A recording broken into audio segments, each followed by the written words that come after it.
पुजारी जी से पूछा, एक बात बताओ, ये भगवान के पांव में बेड़ी क्यों लगी, जंजीर क्यों लगी? उन्होंने बताया, श्री जगन्नाथ प्रभु जी जब पुरी में विराजमान हो गए तो पुरी में श्री जगन्नाथ जी जो विराजमान है वो अपने भैया बलदाऊ भैया और बहन सुभद्रा के साथ में विराजमान। तो भगवान श्री जगन्नाथ श्री कृष्ण ठाकुर जी कभी कभी मंदिर से बाहर निकलते थे। बाहर निकलते थे तो बगल में समुद्र है और समुद्र लगते भगवान के ससुर विष्णु भगवान की पत्नी लक्ष्मी, लक्ष्मी के पिता का नाम समुद्र। तो समुद्र देवता क्या करते थे, भगवान के दर्शन करने के लिए बार बार मंदिर में आ जाते थे। पहले जगन्नाथपुरी के मंदिर में जब समुद्र देवता आवे तो मंदिर टूट जा, 2-3 बार हो गया तो भगवान ने हनुमान जी को पहरे पर लगा दिया। एक काम करो, तुम पहरा दो, हम बोल नहीं सकते, ये हमारे ससुर जी हैं, तो मैंने ठिकाने लगाएगा।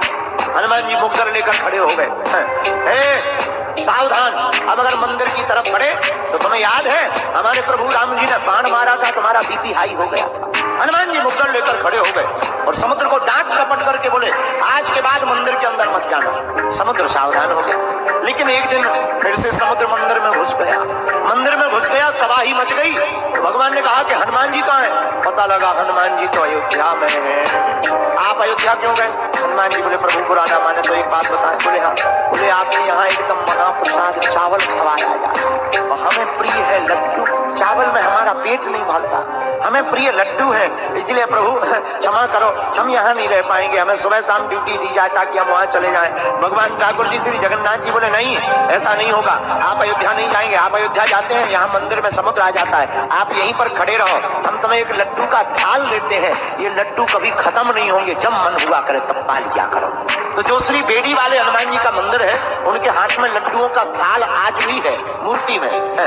और थाल भर नहीं है। हनुमान जी महाराज को कर कहा कि इनका कोई ठिकाना नहीं, ये तो चलते फिरते राम है, पता नहीं कहाँ चले जाएं, कौन भक्त के पीछे चले जाएं, साधु संत के तुम रखवारे, ये साधु संतों के रखवारे हैं। तो स्वयं श्री जगन्नाथ प्रभु जी ने जंजीर लेकर के हनुमान जी के पांव में बांध करके वहीं बांध दिया। अब आज के बाद तुम यहाँ से नहीं खिसकना, समुद्र को ठिकाने लगाए रखना। आज भी हनुमान जी वहां बैठे, श्री बेड़ी वाले हनुमान जी। और हनुमान जी महाराज संकट से छुड़ाने वाले। एक कथा, सत्य घटना, आज हम सुबह हनुमान अंक में पढ़ रहे थे। श्री हनुमान जी का एक चरित्र छपा हनुमान अंक की पुस्तक में। एक महात्मा हुए स्वामी श्री राम अवधदास जी का। स्वामी श्री राम अवधदास जी उत्तर प्रदेश के जौनपुर के रहने वाले। बचपन में ही ये राम जी के लगन में बड़े मस्त थे। अपने माँ बाप के एक लौते बेटा थे। इनकी माँ बड़ी भक्तिमती थी। मेरे प्रियजनों, इसलिए हम आपसे कहते हैं, प्रत्येक माँ को भगवत भक्तमय होना चाहिए अपने बेटा और बेटी को संस्कार देने के। जो माँ भक्तनी होती है उनके बालक और बालिका संस्कारवान होते हैं। क्यों? प्रथम गुरु माँ होती है और माँ भक्तनी होगी तो बेटा बेटी माँ के ही आदर्श पर चलेंगे तो बड़े होकर के वो भी भगवान के भक्त ही बनेंगे। तो श्री राम अवधदास की माता जी बड़ी भक्ति मता, सीताराम नाम बचपन से ही सिखा दिया।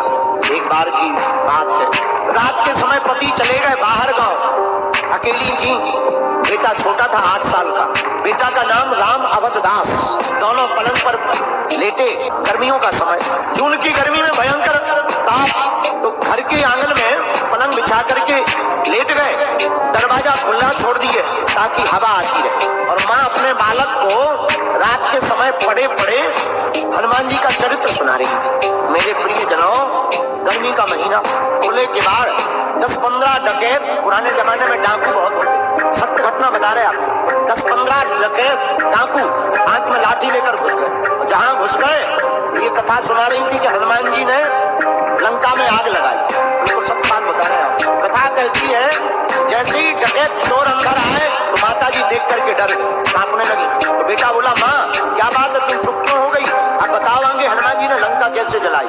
माँ बोली, बेटा सामने देखो। तो सामने देखा 10-15 लोग डकैत चोर हाथ में लाठी लेकर के खड़े हुए हैं, मारने के लिए हाथ। और तो ये बालक इतना भक्त था। बोली, माँ जिस प्रकार लंका में विभीषण की रक्षा हनुमान जी ने की, तुम डरो मत, तुम चुप क्यों हो गई? तुम कथा सुनाओ, हम हनुमान जी को बुलाते हैं, हनुमान जी हमारी तुम्हारी भी रक्षा करेंगे। तो महाराज कथा का ऐसा प्रभाव पड़ा, उन चोरों ने ही इस घटना को अपने मुंह से बताया। उन बालक ने इतना कहती, माँ तो बड़ी डर गई, कांपने लगी, चुप हो गई, रोने लगी।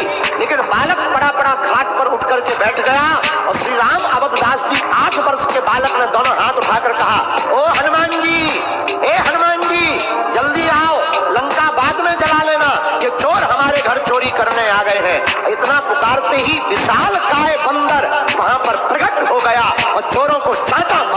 भगा डाला और जहां चोरों को भगा डाला सोई माता भबक भबक कर कर रोती हुई आंखों से झरझर आंसू भर गए कि धन्य है वीर बजरंग बली, धन्य है